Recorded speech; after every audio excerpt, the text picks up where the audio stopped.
All right, a little bit of background on this one. So a follower had reached out and said if he can ask some questions. I said sure, right? Not expecting much, but he has sent me a whole list of questions, and honestly, this is some of the best questions I've ever received. So I thought it would make it into like a video, answering some of his questions. So let's get into it, right? You can see for yourself.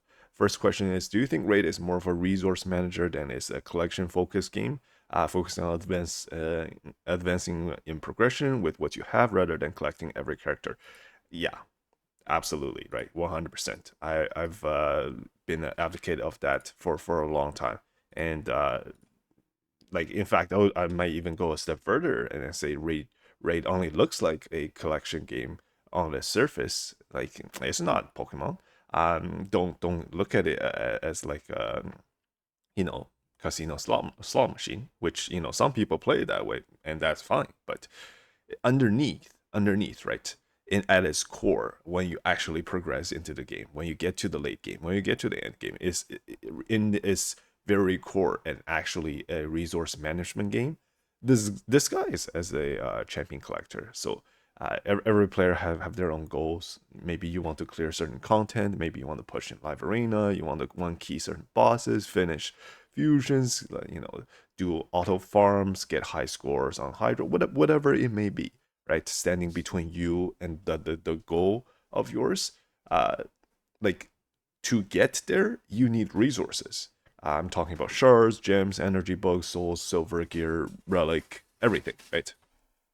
And like champions is just one of the tools that you acquire along the way.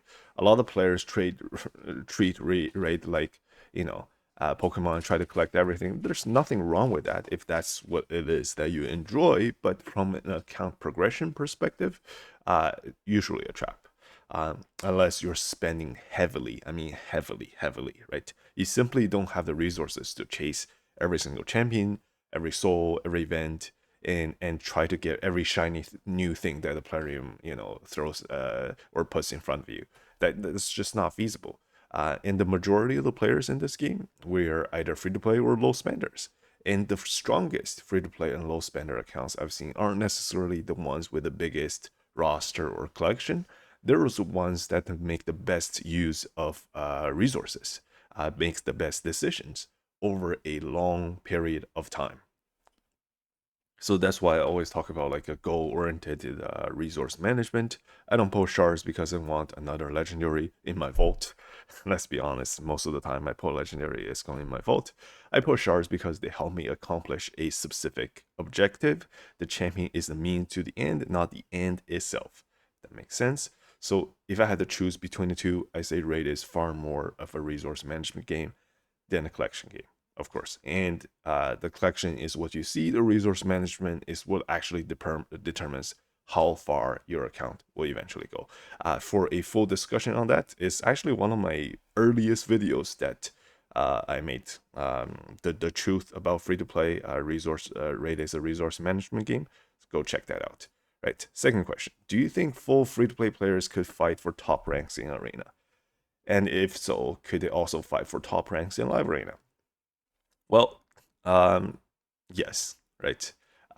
When you say top ranks, if you're talking about first place, unlikely, unlikely. And I will tell you why. Like, free to play players is very unlikely you're gonna have a fully stacked mythical team, all plus for 6-star ascended.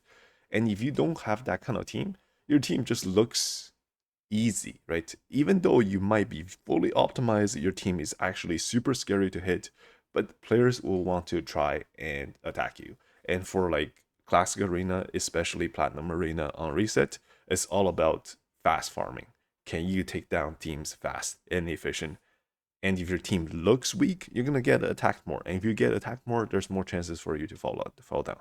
So I don't think a free to play player um, can get the number one spot because it's just not very feasible, right? But for myself, like I have finished, I think 36 in platinum. So yeah, you can definitely get to top 500 consistently, right? Consistently finishing in platinum, competing with the top players for sure.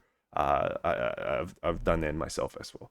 and a lot of like other free-to-play players that I know have done this. And could they also fight in top ranks for live arena?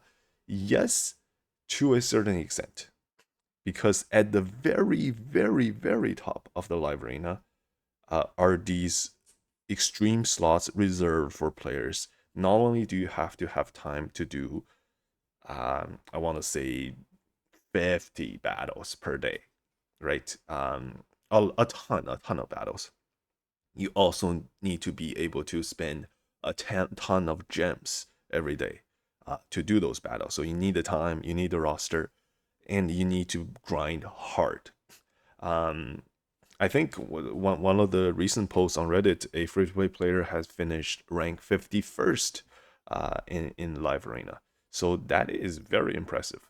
And if you haven't seen that one, go check it out. I think he has a YouTube channel as well, but the original post was on Reddit, right? On like he made a breakdown of how he finished 51st in live arena season, what team he used, champions, build philosophy, drafting, like everything, right? So free to play players can for sure fight for top ranks in live arena as well. Next one. How much time on average do you usually play on your main account? Uh, according to my life, according to my wife, too much time. But like I have made a video right on like how to do dailies efficiently, and that one was a speed run. I've done it in as little as 7 minutes to get the essential things to be done on the main account. The rest of it is just background battle, background battle, background battle, background battle. Whether it's using the in-game background battle, queuing up stuff, or using helpers tools, right? Ray Shadow Legend helper, or other tools that are using. Just don't necessarily have to be sitting in front of the screen, but yeah, to get a lot of stuff done. If a veteran player on new count, assuming mediocre shard luck, played daily for 1 hour, would it be feasible for them to complete all main content? Yes. So the main content, and I think this one is referring to all the PVE content, right? Um, it's not that difficult to achieve. Like, let's be completely honest here. The stuff in this game, PVE wise, um, is not that hard. It's not that hard. How long would it take? I've seen on Reddit like players do 200 days and they get Marius, right? Yeah, it's referring to not Polera. Like that one needs insane roster, not like Chimera. Yeah, but like clearing dungeons, one king Ultra Nightmare clan boss, right? Getting a good score on Hydra, Lydia campaign. Yeah, getting progress towards mythicals. I think this one referring to maybe like the Embrace, the Carnage, right? Uh, yeah, like less than a year. Less than a year, I think if a player is playing efficiently, they know what they're doing, don't have to spend a lot of time. I think less than a year, they'll be able to complete a lot of the main content in this game. When you feel the game opens up content wise and progression wise for the average free to play player, I think the part where it really opens up the game is when you get Marius, right? When you get Marius, you have already proven yourself you can farm dungeons. Now that you have the best, one of the best legendary champions in the whole game, that is the Void Legendary, the Wonder Horse Marius, you can speed farm, right? Now it's not about clearing dungeons. Now it's about speed farming all sorts of different criteria. And not only can you speed farm once you get Marius, you can speed farm with food, right? I do like spider, Marius, and for food. That's why I never run out of like silver. I never run out of champions for champion training. I do like things like dragon with the support, Marius, and three food. Right. I do what else? Sand Devil. Right. I do the Aneri Ninja one with three food. I do Phantom Shogun with like Marius, Emek, and I forget. A reset champion and like two food. Like yeah. So once you get Marius, I think that is the point where the game just completely opens up. Not only because you're clearing all PvE content and you're doing it efficiently and you're starting to speed farm and add food, but also it opens up stuff for PvP because Marius is the powerhouse in PvP. Not only before, but especially right now because he's got a triple AoE triple hitter and he just hard he thrives in the Mercurial meta, right? That's a team-wide Mercurial removal all in one. So he's just fantastic. Especially if you can get a Stormcaller from the Chimera, that's the mythical relic. He's just like on another level, SSS tier as a champion, and he's free. So, what do you think the main bottlenecks are for free-to-play players? Um, that won't be solved by just upgrading gear or getting new champ. Okay, well, like I think getting new champions is a part of it, but like if it can't be solved by upgrading gear, nothing can be solved by upgrading gear. Like sometimes you just maybe you're stuck in say Hydra because you just literally the whole account doesn't have say a single provoke champion. And in Hydra, one of the mechanics is you need a provoke champion, right? To promote the head that cleanses. And you just don't have any options. Yeah, that could be a bottleneck. But like upgrading gear, once you get faster, once you get more damage, once you get tankier, none of these PvE stuff is a hurdle anymore. Um, for clan boss, for sure, like if you get certain champions, like certain pieces of getting like a unkillable team going, if you get like a block damage champion, if you get like a really unkillable champion, right? And then you can start to experiment and try to build one of those teams. That's one of the fastest ways you can get to a one key. So those are actually breakthroughs for bottlenecks for Hydra and Clan Boss. And yeah, Hydra, like you need certain champion, right? You need block debuff champion, you need a provoke champion, right? And Clan Boss, you need decreased attack champion, decreased defense champion, and potentially poisoners, HP burners, right? Like if you get those new champions, whether they're good epics or legendaries, they can help significantly. Um, but eventually, as you just upgrade your gear, none of them are real bottlenecks, right? Because gear is actually one of the most important things, especially in PvE. In PvP, like yes, if you don't have the meta champions, it's very difficult to progress. But in PvE, like a lot of the champions are okay. If you just have good gear on them, they can clear these content no problem. Is hitting Nightmare and Ultra Nightmare clan boss the absolute priority for a new player? Yes. Clan boss in the game gives the best rewards, bar none. Like it's just the best, right? And I think one of the later questions also talk about this, so we're gonna like discuss more in detail. Is gambling shards ever worth it? 2x 1+1 progressive instead of waiting for a guaranteed pull using shards as permanent currency towards event. I mainly advocate to use shards as your resource to complete fusions.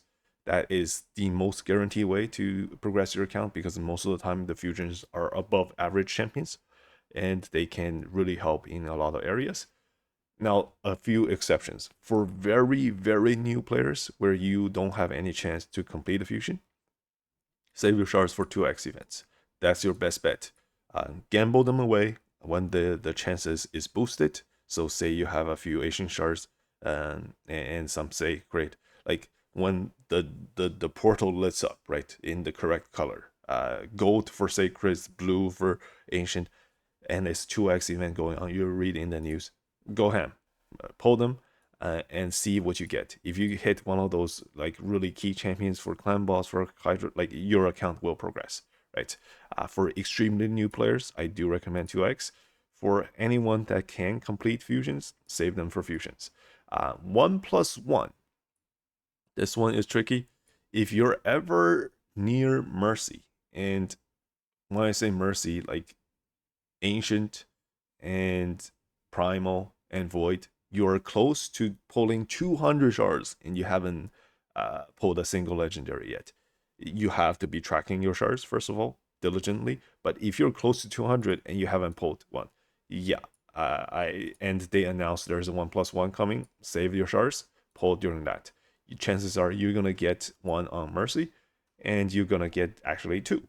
So it's not too bad, because even if you take you like 220 shards to get a legendary, you got two, right? And then you divided that by two, so you actually took you like 110 shards to get a legendary, which is kind of average, so not bad. So that's when 1+1 is attractive, when you're close to Mercy. Progressives, I generally do not advise any free to play or low spenders to do this. Um, with the exception, I have done this one myself. Um, I have an absurd amount of voice shards, if you notice.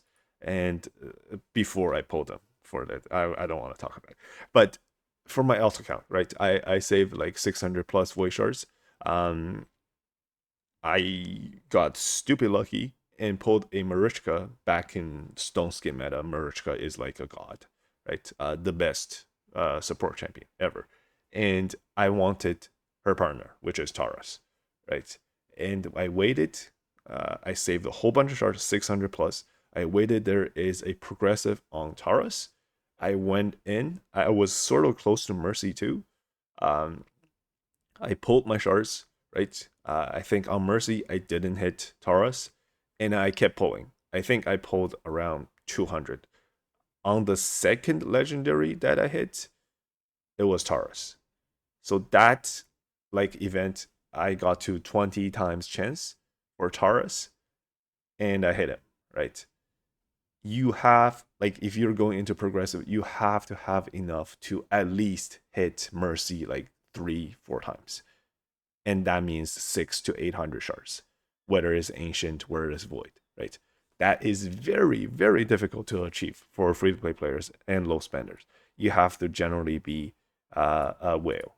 So if you're a spender, yes, and you're looking for specific champions, you could look to participate in progressive. Otherwise, you need to save years to participate in this and to make it actually worth it. I did it for Taurus because I had Marushka. Do I regret it? I mean, in the end, it like took 200 void. It's not too bad. But if it took all 600, I'll be really sad, because Taurus I don't use much at all these days. Pretty much not. So yeah, um, yeah. Deck of Fate, Hero's Path, Fusion. That's the number one thing I recommend players to save their resources for. But for extremely new ones, 2x is a good time to pull. If you have a limited amount of the time daily, what would be the most important thing to do on your account? Number one is clan boss, 100%. 100%. The second one is, for me, I'm in a clan, right? I'm in a good clan. And there are certain activities that the clan depends on you. And those are the ones, if I only had time, I would do those, right? And those are called siege. If there's a siege going on, 100%, I will drop everything. I just do clan boss and do the siege. And if I don't have any other time, I'll just do that, right? If there is like the Hydro Clash is ending, I'll put my keys in, right? Whether it is like quick battle, whatever, Chimera Clash, those, like anything that my clanmates depend on me, those are priority. So clan boss, activities that others depend on me, and then yes, daily quest. Um, right now, the best rewards is still clan boss. Get that in. But the second best reward is Grim Forest. Grim Forest hard, to be specific.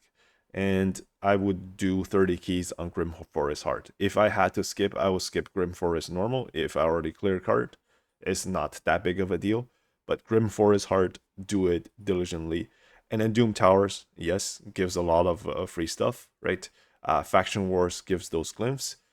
Daily Quest, and then everything else can stay to the side. Like if you have, you know, do you need to run Phantom Shogun, um, like Zen Devil? Do you need to run Minotaur? Like those we can throw those on the side, right? Oh, and one thing I did forget is Iron Twins. Extremely important. How do I get so many 6-star champions as a free-to-play player if I didn't pull their souls? I bought them one by one from the soul merchant. That's how I get my souls. I do Iron Twins every single day, two times on Sundays. I will spend 150 gems, buy the extra keys when it's void, and do Iron Twins 2 times because I value those that much, even as a free to play player. Yeah, so Iron Twins is extremely important. How huge is the existence of new player codes? Does it make a big difference to have a strong legendary guarantee on your account at start? Absolutely. Like, are you kidding me? When we started, we had nothing. I use like kale as the farmer. Right now you can get like one of those legendary champions that can just farm really easily. What are they giving out? Like they give out Sun Wukong, they give out Tholen, they give out Cheshire Cat, like whatever, right? Whatever it is they give out, they're all better than kale, like by far, by far. So new player codes are massive, especially some of the codes they give out champions that do like poisons to like that's literally some of the best things you're looking for clan boss, right?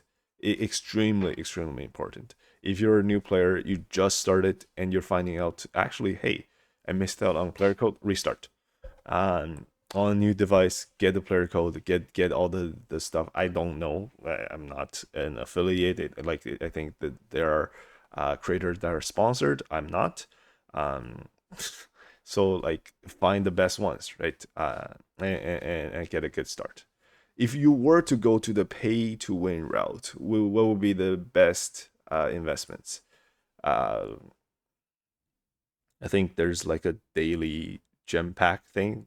I think I hear my clanmates talk about what they purchase. Like some of them spend way too much on this game, but like I think that one is really good value. They always get that right. The daily gem pack or whatever it's called. Like it's like a is it a calendar or 30 days something like that. That one's really good. Whenever they run a champion pass, right, where you spend a certain amount of money, 40, $60, and then you get a guaranteed champion. And I'm talking about things like Predator, right? Those are huge for the account. S tier, right, on defense, A plus on offense. Like these champions are just so good. Um, Highly recommended to go for champion pass. And the other one is to go for the what is it called? Forge pass? Forge pass, like where they give these specific gear sets, like bolster or whatever. Like those passes, the amount, if you're looking at like what you complete and the amount of rewards you get, is so worth, extremely worth. So champion pass, I think it's called Forge pass, the daily gem ones, and then those three, right? They're the best value. And then after that, if you still have more to invest, buy primal shards. Get good deal, get primal shards, because if you pull a good primal champion, account changing, right? Imagine starting the game with like a Galathier. Like you just make all content, like you just blaze through everything. So yeah. Would it be better to say spend $10 daily or do clan boss 2 times nightmare and all our nightmare chest daily? Okay, this one is a fun question, and I'm assuming like the first option is you're just spending $10 and you're not doing the chest, right? That's how you phrase it.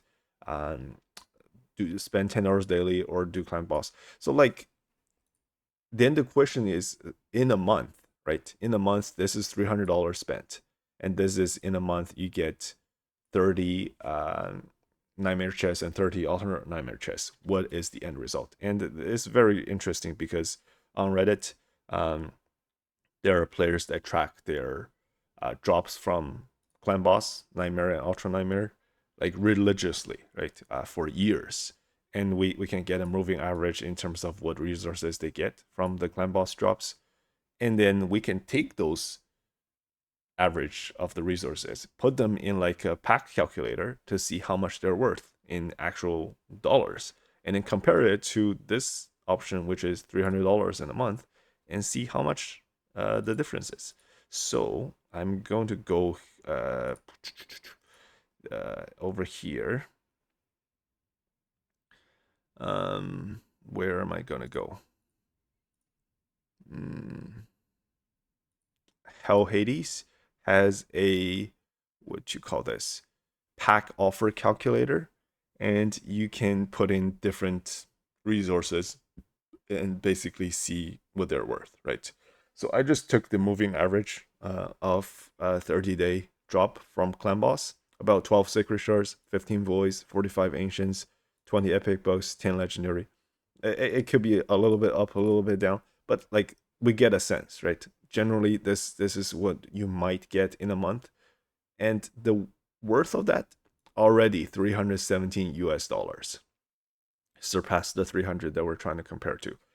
Plus, in Clan Boss, you're also getting gems, right? You're getting a bunch of gems. You're getting silver. You're getting these gear, right? That potentially could be useful, and they could be like 6 stars gear. They could be like triple quad speed or whatever. Like those are very very valuable. So yeah, 100% doing the um, clan boss 2 times like a nightmare ultra nightmare chest daily is better than $300 per month. 100%, 100%, right? And then coming back here, do you prefer to play on PC or mobile? 100% PC. I do not like mobile unless I have to. I won't. Right. What about when you're not recording a video? It's on PC. Right. Is it cost to optimize or something? But yes, yes.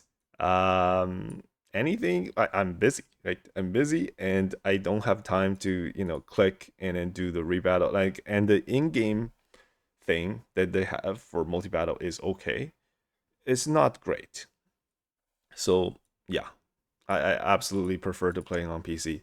It's just faster, more optimized, and it does more stuff for me background, so that I don't have to actually play the game to play the game, because I don't have time. Is the satisfaction of making a team setup work on a dungeon boss, etc., greater than getting a certain character?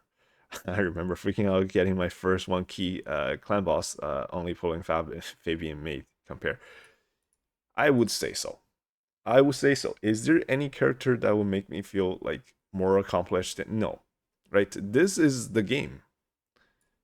Building your that one key clan boss. Like, I, I'll give you an example. Like, people ask me this all the time. Hey, like, do you do any takeovers? And I always say, right?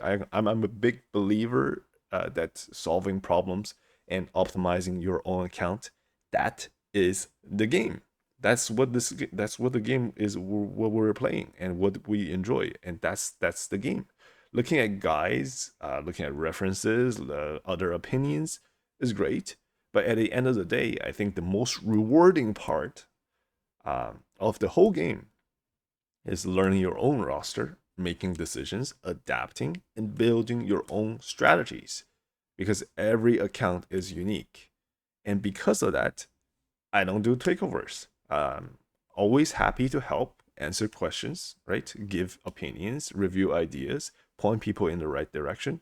But I think that's the part I enjoy about this game, and I want others to also, you know, enjoy that part too. Like, I don't want to take that away from them. But I try my best to offer what I know, knowledge, right?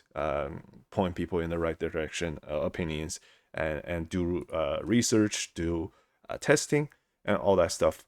Try to help players. But at the end of the day, it's your account. You know it best. You should be the one ultimately making the decision. Um, and I think that is more rewarding than pulling like a S tier champion. That, yes, those are exciting, but to actually make it work, like when you've been struggling and struggling, and then you finally get this tune correct, and you get that one key, yeah, there's no feeling like it. So I think that's the best part. And thank you so much to this follower who has submitted questions. That's the end of this one. Thanks everyone for watching, and I'll see you on the next one. Cheers.